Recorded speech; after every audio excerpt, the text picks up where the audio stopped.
As the title of the podcast is called The Runway to Excellence, it really only makes sense for me to ask you what excellence looks like to you in retail. What's the epitome? Well, I think it really depends on the brand. I don't think it's a description of one thing. I think overall retail and excellence is when you pay attention to detail. And for one brand, it might look different to the other brand. And attention to detail would mean that you're going to be aware of your brand DNA, of the creative vision, of being proactively engaging with your client, anticipating what your client wants rather than being reactive. So it's really, if I was to say a way to describe excellence is attention to detail.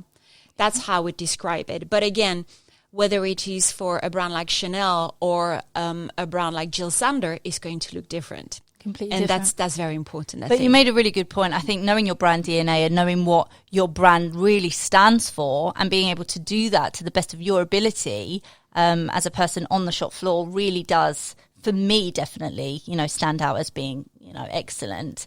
But really and truly, you're here today because I want to talk about you and your journey. And really, I mean, for me, personally, I have always been inspired by you. Oh. And when I met you all those years ago, I just thought, wow, this is who I want to be like. So I want to know coming from you. No, really, I want to know how you did it. So where did this all start? Retail, for most people, I mean, definitely for me, it wasn't something that I thought right at the beginning, this is what I want to do. No, everybody sort of says, I fell into it. What happened with you? Well, I probably am going to be a little bit cliche and tell you I did fall into it as well. As we were speaking about it earlier, I didn't wake up one day thinking I want to work in retail. However, I cannot tell you how happy I am to work in retail. I think it's the best career in the world. And I think we both share that passion for retail. Yeah. But it's true. I didn't wake up one day and think I want to have a career in retail. What it happened is that I initially studied design because I wanted to be a furniture designer. So I studied 3D and furniture design. And whilst I was studying, I was also a young mom. And I used to work in retail, just like in Habitat. It was just stocking up shelves.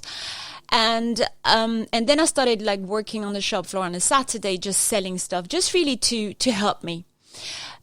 But Habitat makes sense with your furniture design. Exactly. At least it's got, works hand in hand, really. You're getting that experience and firsthand from a consumer buying furniture. You understand exactly what the consumer's looking for. So I definitely went into, even though it was a Saturday job, it was a morning job, it was actually a brand that I liked because I wanted to have some kind of connection. And very quickly I realized when I was studying that I wasn't particularly gifted as a designer. I was really good at school at drawing and I used to be very creative, and I thought that this is it. This is enough to be this amazing designer. And I went to university surrounded by extremely talented people, and I realized I wasn't one of them. So very quickly I realized that I wasn't going to be the best at that. But actually, as I was working on the shop floor, I realized I was really good at that. I enjoyed being on the shop floor. I enjoyed talking to clients. I used to get a buzz when I used to sell something. And if they came for one thing and then they left with 3 things, I used to get a real buzz out of it. And I think you feel the same. Absolutely. You know what I mean? That is what my passion was, really, especially right at the beginning. I think, wow, she's listening to me. She understands, what I'm trying to sell her to her. But I was so, the buzz, really, it never leaves. Exactly. Definitely not. Exactly. And I think some people have that. And so that's how it started, is when I stopped my studies, I then started working in retail. And again, it wasn't, this is what I'm going to do. It was, again, just for me to figure out what I'm going to do. And very quickly I got promoted. So I went back to France, where I'm actually French, and I worked in Prada there for a short time as a sales associate. And that little fire came back where I got very excited and about selling and talking about fashion. And I didn't have a fashion background. I didn't even have truly a retail background. And from then on, it started growing and growing. And I remember meeting one of the directors in Prada. That was almost 20 years ago, over 20 years ago. And I was really like inspired by that woman. And I thought, this is what I want to be. I want to be that person. And that's how it started. And from then on, I came back to London and I started working, in matches for Max Mara. I went to the interview and the founder, Tom Chapman, was actually the one doing the interview. Wow. And a visionary. That man is a visionary. And I went for the assistant store manager and he gave me store manager straight away after the interview. And I didn't even go for that. Was that a long process, that interview process? No, it was in those days, it was 18 years ago. It was a little bit quicker, I think. Yeah. I don't know. I think, and it was before he had the online. He had stores in Wimbledon Village. And he had stores then in Richmond and then in Notting Hill, like in niche areas of London that were quite affluent with no tourism, pure local clients. And somehow I became a store manager for one of his stores, which was Max Mara. And I was thrown in in there, like it was just before Christmas. And I just thought, okay, I have to learn this very quickly. Yeah. And I adored it. I was in love with what I was doing. And whereas some people might have thought, oh, she studied, she's done this, and now she's a store manager. I thought I had the best job in the world. I adored what I was doing. And I think that comes from that. You need to love what you're doing. You need to have a passion for it.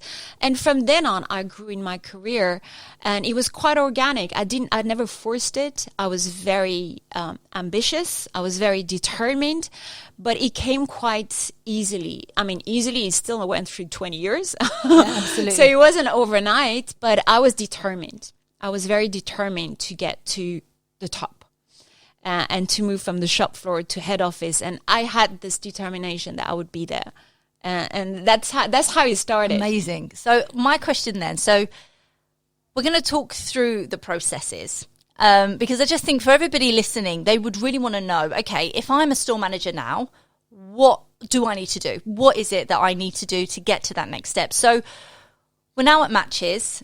Okay, we then make the transition to then go to Harrods, okay, Yes. which was by appointment only. Exactly, yes.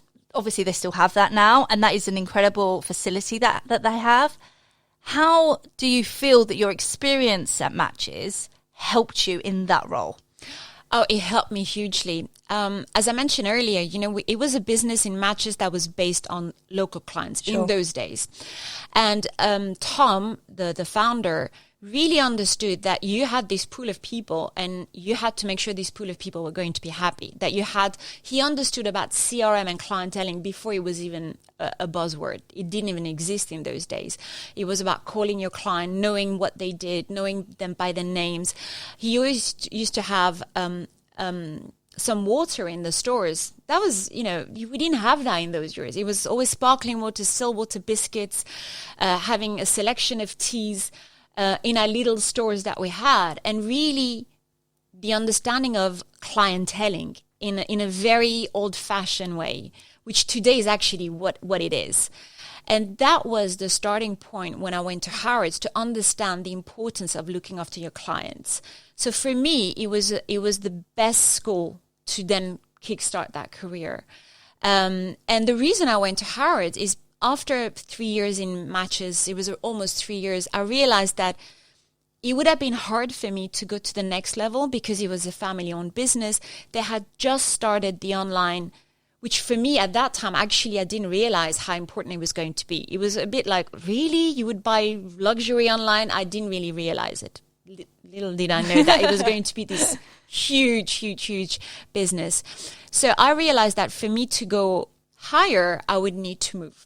I was in a very cushy place in Wimbledon Village. I used to live in Wimbledon Village. I could pick up my kids at 6 p.m. from school. Well, not 6 p.m. It's 6 p.m. from the nanny. So it was very cushy. But I realized that for me to go up, I needed to get out of this cushy environment. So it wasn't easy because I had to then go to central London, which we talked about. Yeah. And then go to Harrods, where I was very lucky that they took me as the manager of by appointment personal shopping. And but it was a push. It was less comfortable because I had to commute to London. I had to finish very late because it was Harrods hours, and I would be home at 9 p.m. I would leave very early. But I understood that for me to go to the next level, I had to compromise on something. So my family time had to be completely, I had to juggle that, but I would when I was with my kids, it was 100% quality time, making sure our times together were really cherished, making sure we spend dinners together.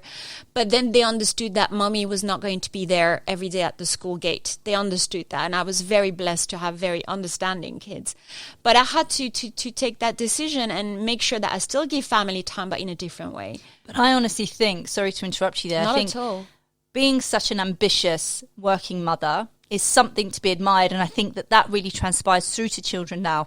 Yes. I mean, look, I'm a mum as well. I've got a very young child, but I hope that one day, I suppose it sort of helps me get through the mum guilt. I'm thinking, I hope that my son watches me one day and think, my mum's done something great, which you have, and I'm sure he will. I'm sure he will, because we are there for our children. They're the reason we're doing this. Absolutely, it's the fuel that gets us going, and it doesn't mean that. I think it's very beautiful to be as a housewife, and my sister is a housewife, and it's wonderful to be a career woman. We shouldn't have to choose. No, and I think that for me that was the fuel. I had my kids that were really fueling this ambition.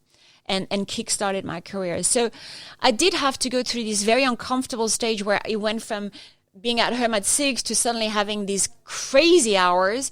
But had I not done that, I wouldn't be where I am today. So I had to get out of my comfort zone.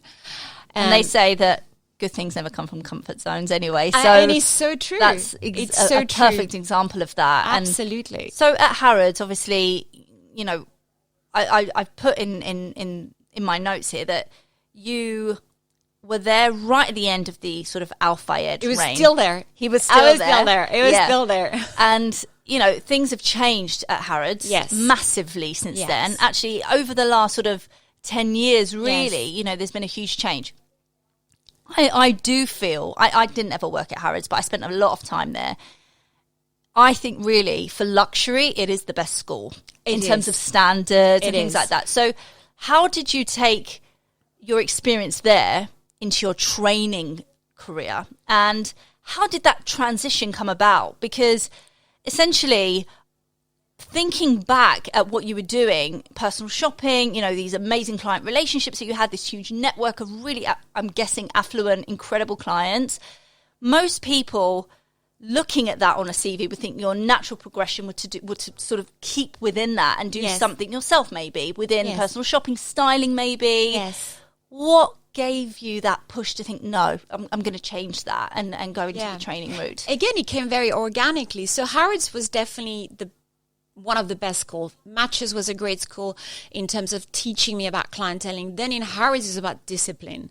If I can describe Harrods in those years, it was discipline. Absolutely, yeah. And yes, it has changed, and I think for the better, because as an employee, it was really, you were really definitely always thinking, am I doing the right thing? But at the same time, it did give me discipline to always push myself, to make sure that there was no complaints. If there is a complaint, you find a solution. You don't let it get out of hand. And that was, I think, a great school as well.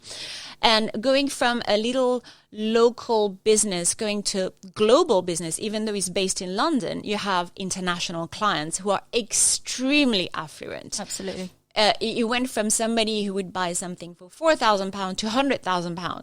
And clients, I remember a situation where it was Christmas, where that client called us on a 24th new client. He said, oh, can I have my, a hamper for my girlfriend? And we ended up getting gifts for all of his family, the Christmas dinner, the Christmas breakfast and everything.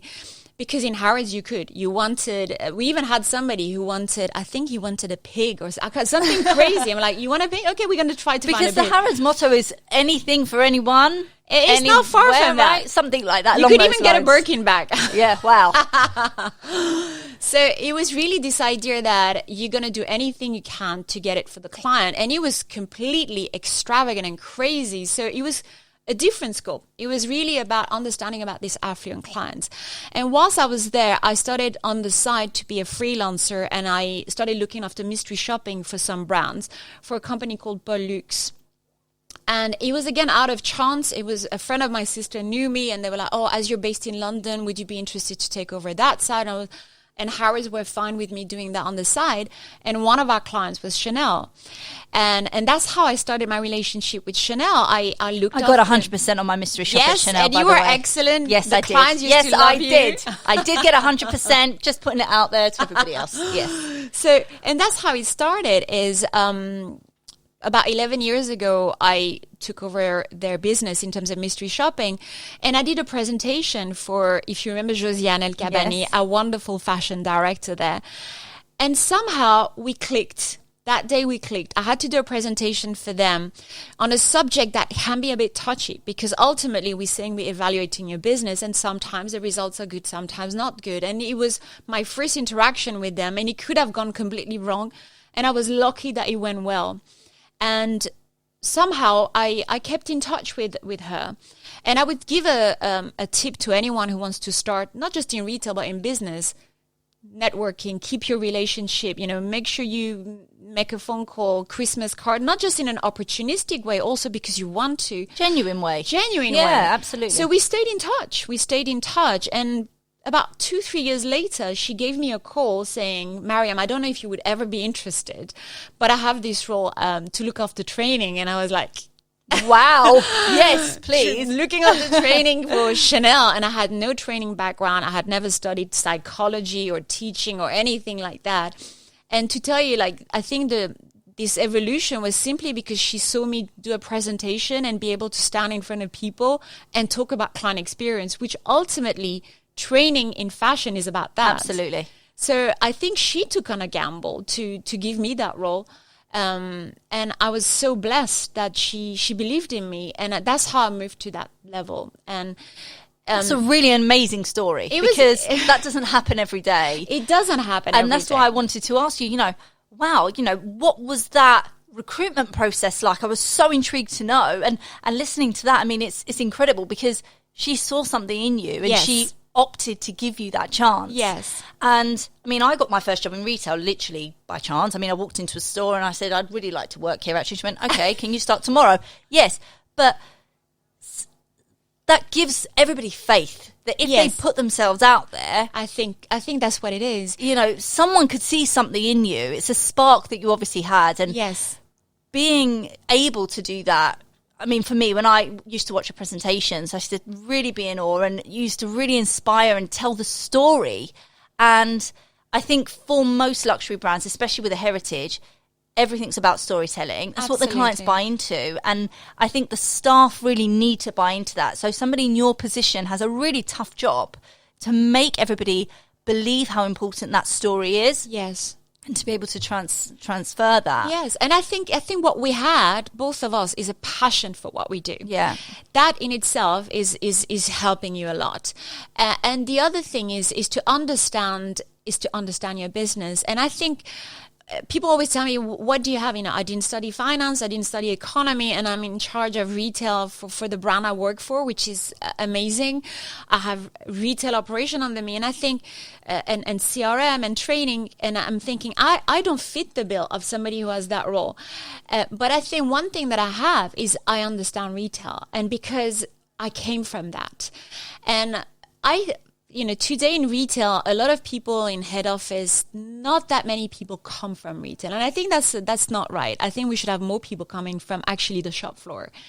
It should be a right balance. And I could not agree more. I definitely could never do my job now without starting on the shop floor. There's no way you can understand what is needed. From both sides, from the client's perspective, but from the candidate's perspective as well, from a recruitment sort of perspective, really. Exactly. There's no way. And a lot of candidates that I speak to now that are on the shop floor that think, okay, my ambition is to be in head office one day, they just don't know how on earth they're going to get there, because so many people that are in head office haven't started from the shop floor. Yes. So it's a really, really valid point that you've made there, actually. I think you need to be ambitious, you need to be determined, you need to understand your business. I would say for all those people in the shop floor, number one, I think if you want to be in headquarters, don't think about it as like because it looks more glamorous, because that's what you want to be. I think you don't want to work Saturdays and Sundays. Exactly. You don't want to do late shift. Yeah. Because then you won't make it. No, I agree. You're going to make it there if you really love that field, if you really love that business, if you really understand what you can bring on the table, and understand that if anything, it's going to be even harder, and have a love for the shop floor. You need to keep that love for the shop floor. Yeah. And I think that's something that stayed with me. Is even today, for example, I go on the shop floor, I do my market visit. Well, due to the current crisis, of course, a lot less because of social distancing and traveling. But I care about people on the shop floor, because I understand that without them, I wouldn't have a job. Yeah. If I want to have a new tool, if I want to have a new campaign, if I want to do something new, I will ask them, because they know it better than anyone behind their computer. Do you miss it? I miss it, but by going a lot on the shop floor, even though, as mentioned, at the moment it's a little bit harder, I keep that little passion, that little fire. But I do love speaking to clients. And now we do it when we have events. I love that interaction with people, which you don't get as much in a head office, for sure. I miss it badly. Yes. I will always say it. I do. And sometimes I pop in a lot to a lot of my clients, and I still go and see a lot of my close friends at Chanel still. And I'm like, can I just do a shift here for one day? I just really miss it. I just really do. And the camaraderie as well between the team, which Absolutely. I think that's so strong. Yeah. There is something on the shop floor I think that's magical. Yeah. Depending on who your manager is, and if you have that right team with the right manager, then it's really a very enjoyable area. That's where I was lucky. Exactly. I had a brilliant team. Wherever I worked, actually, throughout my retail career, I had a brilliant team, and I'm still really good friends with them. And what was so nice, and we talk about this a lot actually, is that we were like a family. Yes. And we all had each other's backs. Yes. We all wanted to see each other do well. And that is so important. And when I'm recruiting for a business, that's why for me it's so important that I get to know that team that I'm recruiting for. Because more so, I think, than skill set that can be taught, the attitude and everything else needs to be right, because the team have to get on. Absolutely. And absolutely. If there isn't the right dynamic there, it won't work. Absolutely. And the person could be perfect in terms of skill set, but everything else needs to be right. The human touch, that's so important, and the emotional intelligence, that's so important. So, and that's why I think a career in retail can be so beautiful, because it's so much more than selling. You could be a great seller, but you don't fit in the team, and so it's so many different aspects and skills that you need to be able to make it, and to have this amazing team and family that we're talking about. Yeah. So, yeah. I think that personally, for me, I've gone down the recruitment side, but I think really and truly, if I'm honest with myself, you've probably got the most prestigious job in the luxury retail, in the luxury retail industry, really. And a lot of people listening to this would be thinking, wow, this is something really to admire. And it shows that, there is so much that you can do if you've got the right mindset, the right determination, as you said. Yes.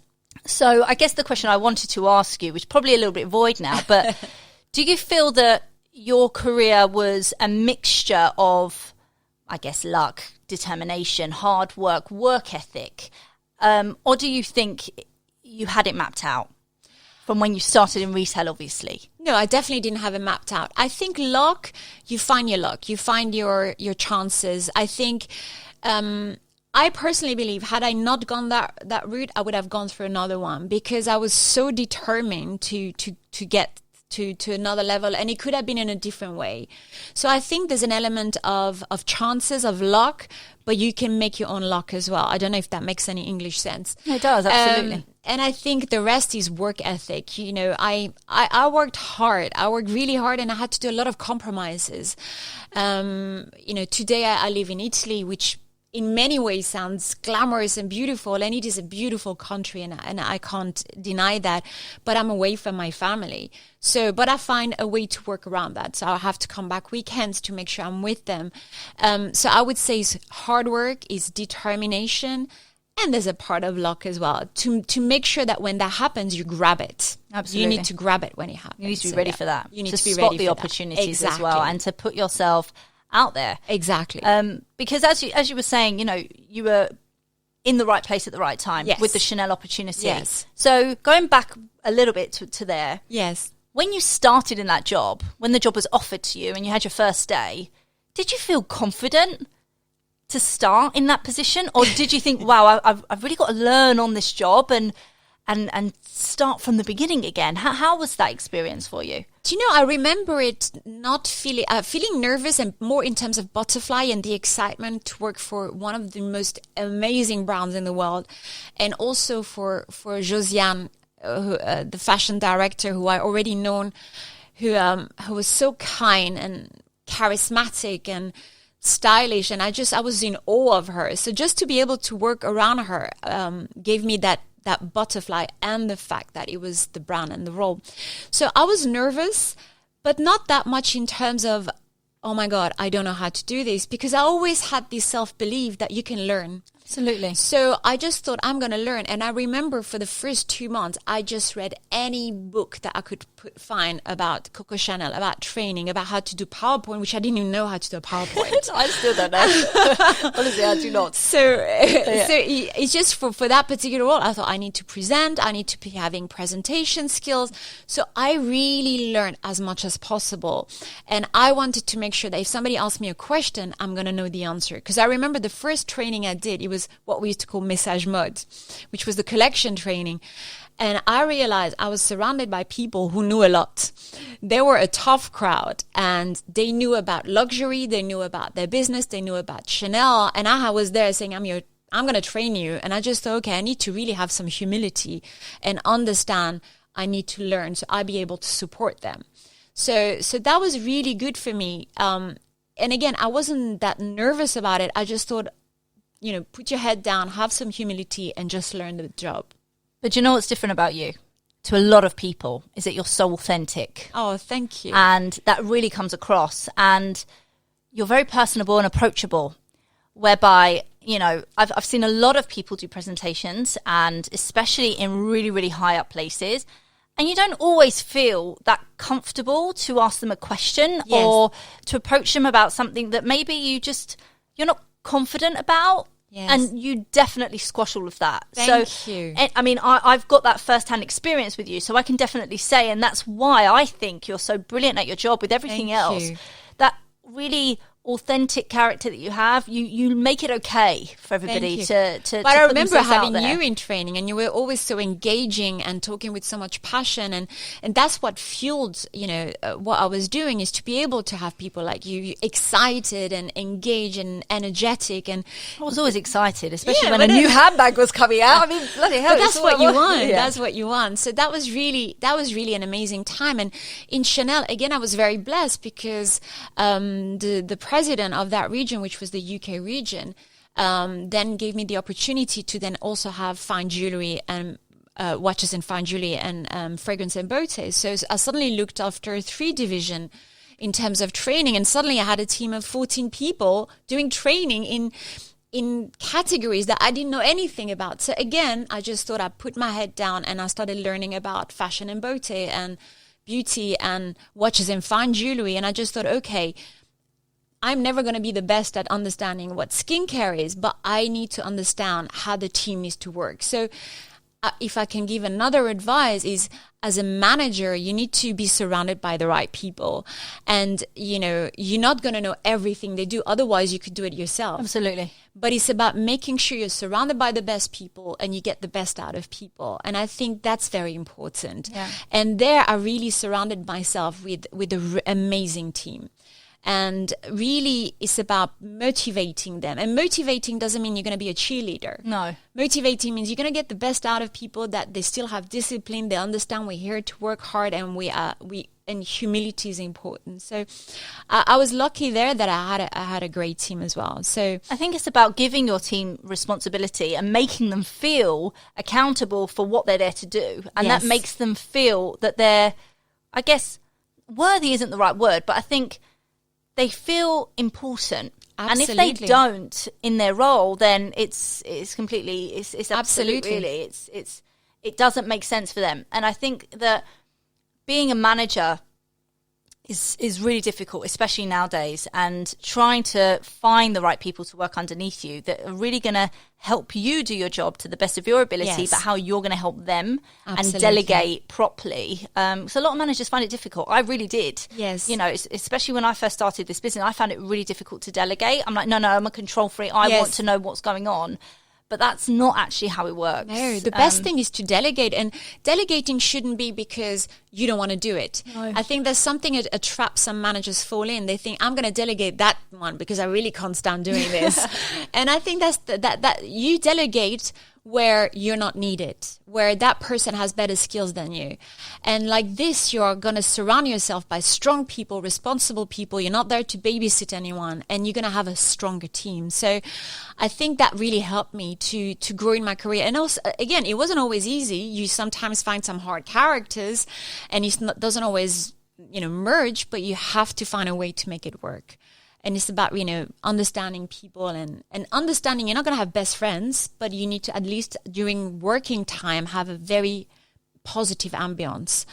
You should definitely create wherever you are. Oh, I read one of your recommendations actually on your LinkedIn profile that said something about you, and I thought, wow, that is exactly Maryam to a T, about how you've got this really infectious smile. Thank you. Everybody just, completely warms to you straight away. Thank you. But I think it's because I love what I do. Yeah, and it really shows. I think with you as well, we love what we're doing, and we're passionate about it. Really, I mean, sometimes, a lot of people say about me, oh, you come across really exciting. No, I love it. Exactly. Really genuinely do. It's in my blood. And, I said to you at the beginning of this conversation, before we started recording, about how, when I had a meeting with someone who said that retail wasn't a proper job and how angry I got about that and passionate, and, I could really fight, somebody for that. It's a career. It really is. Yeah. And, I mean, you're an amazing example of that. And that's why, when I set out to do this podcast, you were the first person. I was like, no, it has to happen. Really, because I'm nosy and I want to know everything about you and how you did it. But for anyone else that maybe starting perhaps their career in retail, that's enjoying it, that loves it. I mean, like both you and I, when I started in retail, it wasn't my plan, but I very, very quickly realised that I loved it. Yes. And as you were saying, the buzz from selling something to someone, and for me, it wasn't so much that. The buzz I got, probably the same as you, is if I was able to offer something to somebody and it made them feel good about themselves. Exactly. That feeling for me, absolutely, exactly, blew everything out of the water, and I loved it. They listen to your advice, and it's really contagious. Yeah, it makes really you happy. Yeah, but I think that's why people in retail need to have that. They need to be people who want to make people happy, and we need to be surrounded by people like that. People who love to have interaction with other people. And if you don't have that, don't work in retail. Absolutely. And I mean, from a recruitment perspective as well, when I'm meeting candidates on a daily basis, that element of it, that can't be taught. Yeah, absolutely not. It cannot be taught. You've either got it or you haven't. And if you're not passionate about it and you don't love it, definitely do not go into this, because it will not work for you. I mean, you have to really love it. Not so much just the product that you're selling, you have to love the whole idea of it. Absolutely. And being on the shop floor and that interaction with people. Absolutely. And wanting to make their experience amazing. Absolutely. Because they have to remember you. Absolutely. I live by a saying, which is people buy from people. It's not just a brand or a shop or a location. The whole idea of this clienteling buzzword is all around that. It's all around the people. It has been proven that even online, when a customer or client speaks to somebody, and not just a chat box, but actually goes to a human being and not just a generic answer, they're more likely to buy, because you can have that interaction, especially if the other person is eager to help and to support you and to really want to give a service.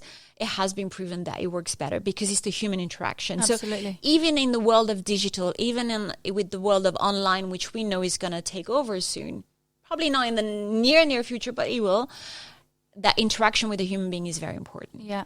So I can't, we're going to talk about your current role now, which is at Bottega Veneta. Yes. Which is the brand of the moment, definitely. I mean, can't get over your shoes. I mean, we can't see them on the camera, but they are absolutely incredible. Thank you. Very lucky. It's, definitely the brand at the moment, and you've got an incredible role there. which has evolved. I mean, you've definitely stepped up and up and up since you've been there. What has it been, 4 or 5 years? It's been just over 4 years. Just over 4 years. Again, I was, they came to contact me just about 5 years ago to be a training director on a global level.